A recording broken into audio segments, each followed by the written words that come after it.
જ્યારે રિજેક્શન આવ્યું મેં કીધું પહેલાં નિશ્ચિતભાઈને મને મળવા દો.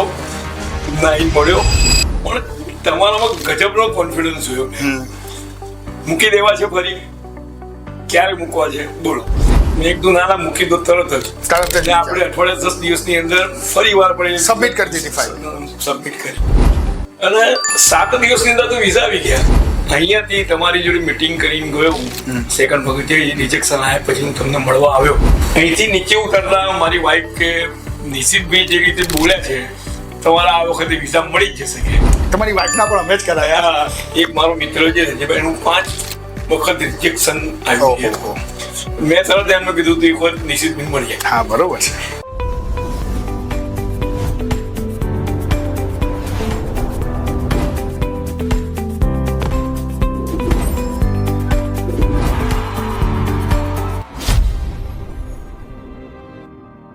हेलो दोस्तों, मैं निशित कुमार पटेल एक दफा फिर हम आपके साथ जुड़े एक और हमारे कस्टमर को लेके जिनको ऐसा नहीं होता है कि हर एक एजेंट के पास 100% वीजा लगता ही है. कभी कभार हो सकता है कि वहां से भी यानी निशित भाई से भी उनके क्लाइंट को कभी वीजा नहीं लगता है यानी रिजेक्शन भी आता है.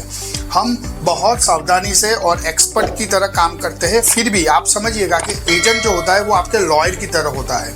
डिसीजन लेना जज के हाथ में होता है. लॉयर, बढ़िया लॉयर ऐसा हो सकता है कि वो आपकी प्रोफाइल को अच्छी तरह प्रेजेंट करे इन फ्रंट ऑफ द जज यानी एम्बेसी के सामने और उस पर डिसीजन लिया जाता है.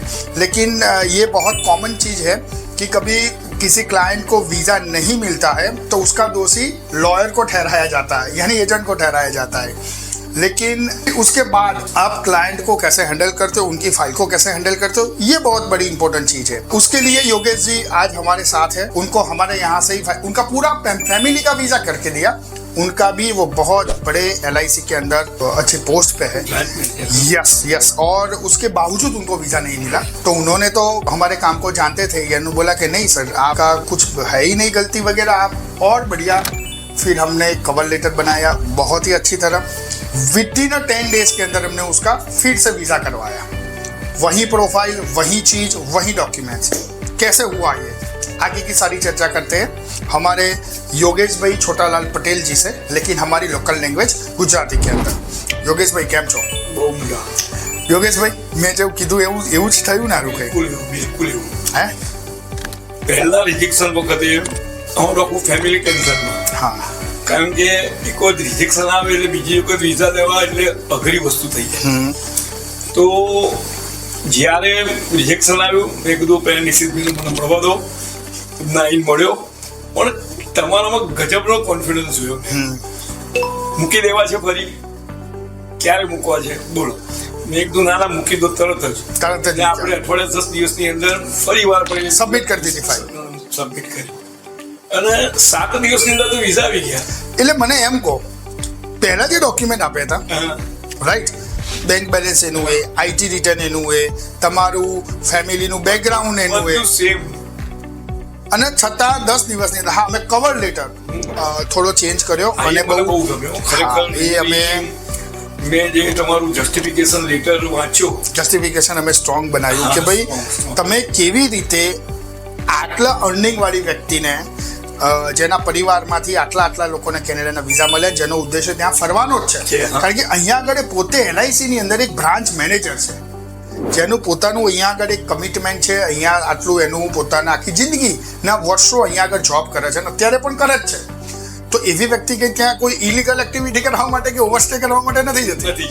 એનો એક પર્પઝ જ હોય છે ખાલી કે એના જે ફેમિલીના મેમ્બર્સ છે એમના નજીકના છે, દીકરા દીકરી વગેરે, એને ત્યાં મળવું, એમની જોડે થોડોક ટાઈમ ત્યાં સ્પેન્ડ કરવો. એક વેકેશનના હોય ને કે તમે ઇન્ડિયાની અંદર પણ જો રહેતા હો છો તો જો તમારા દીકરા દીકરીની પોસ્ટિંગ કલકત્તા થઈ હોય, તમે બેઝિકલી હોય ચેન્નઈથી, તો તમને એવી ઈચ્છા થાય કે ચલો ને અઠવાડિયું 10 દિવસ કલકત્તા જઈ આવીએ. જો તમારા દીકરા દીકરી રહેતા હોય બોમ્બેની અંદર અને તમે બિલોંગ કરતા હોય રાજસ્થાનથી, તો તમને એવી ઈચ્છા થાય કે 10-15 એનાથી એવું નથી થતું કે મા બાપ પાછા રાજસ્થાન નથી જતા, એ જાય જ છે અને બેસ્ટ રીતે સર્વિસ કરે છે. અને યોગેશભાઈ તમે તો ઘણા લોકોને રેફરન્સીસ આપ્યા સાહેબ. તો મારો એક થોડોક સટીક સવાલ એવો હશે કે આટલા બધા રેફરન્સીસ તમે આપ્યા અને તમારું જ જ્યારે વિઝા ના થયું હોય થોડું 1% તો મનમાં આવ્યું હશે કે યાર આ નિશિતભાઈ એ ફાઇલમાં પ્રોપર નહીં જોયું ને યાર એમના કારણે રિજેક્શન આવ્યું. એક વાત ચોક્કસથી કહીશ, મને મારા કરતા તમારી પર બહુ ભરોસો હતો.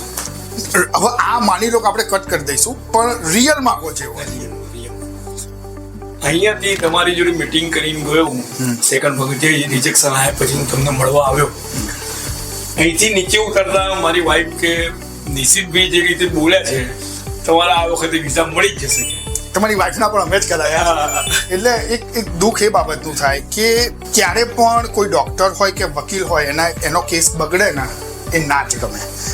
પરંતુ એ બી સત્યતા છે કે 100માંથી 100 તો કદાચ કોઈને નથી હોતું, કંઈક તો પ્લસ માઇનસ એકાદા કેસમાં થાય. શું છે કે જ્યારે વિઝા પહેલા મારા વાઈફના જ્યારે મેં લીધા લગભગ 2022 ની અંદર, ત્યારે લેન્ધી પ્રોસેસ હતી વિઝાની. હા, લેન્ધી હતી બહુ. અને તમે એવું કંઈક નવું કંઈક આવ્યું છે એની અંદર તમે ફર્સ્ટ ટાઈમ મારા વાઈફના વિઝા મૂક્યા. હા હા હા, એ શું કહેવાય એને તમે જીસીકી પોર્ટલ ને એવું નવું બન્યું તે વખતે. યસ. એમાં તમે એ વખતે વિઝા મૂક્યા.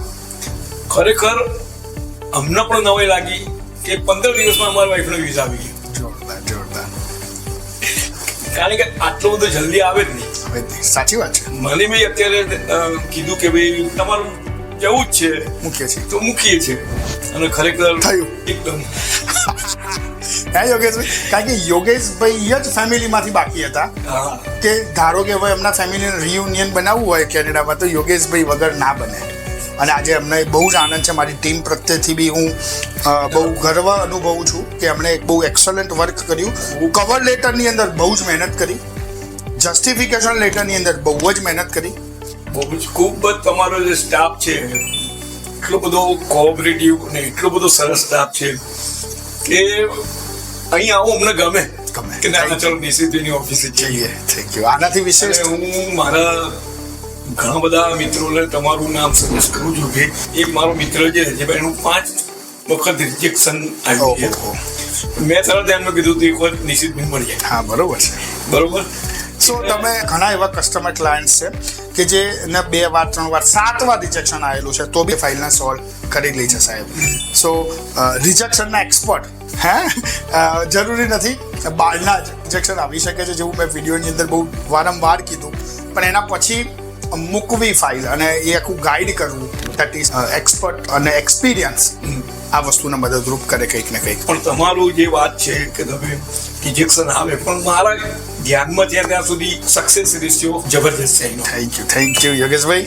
વધારે યોગેશભાઈને વાર નહીં જોડાવતા, પાસપોર્ટની વેલિડિટી એમની 2034 સુધી છે અને કેનેડાના વિઝા પણ મલ્ટિપલ 10 વર્ષના 2034 સુધીના છે. યોગેશભાઈ, કોંગ્રેચ્યુલેશન્સ. આખું પરિવાર પૂરું હવે અહીંયાથી બસ આખા પરિવારના વિઝા માટે લાંબા સમય પછી અમે એક સાથે ભેગા થઈશું. Thank you. કે મારા વાઈફ તો અત્યારે કેનેડા છે, બાળકો ત્યાં છે. હવે મેં કીધું આવી જાય તો આવી ગયું. હવે 5 ગ્રીનર તમે જઈ શકો છો, જોડે રહી શકો છો. Seriously thank you very much. Always welcome. Always welcome. તમારી જબરદસ્ત સેવા અને services really good. Thank you Yogesh भाई. इसी तरह और स्टूडेंट्स, पेरेंट्स और क्लाइंट्स की जर्नी हम आपके साथ शेयर करेंगे. अगर इस चैनल को सब्सक्राइब नहीं किया है तुरंत कीजिए, लाइक और फॉरवर्ड करना भूलेगा मत दोस्तों. Thank you very much for watching the video.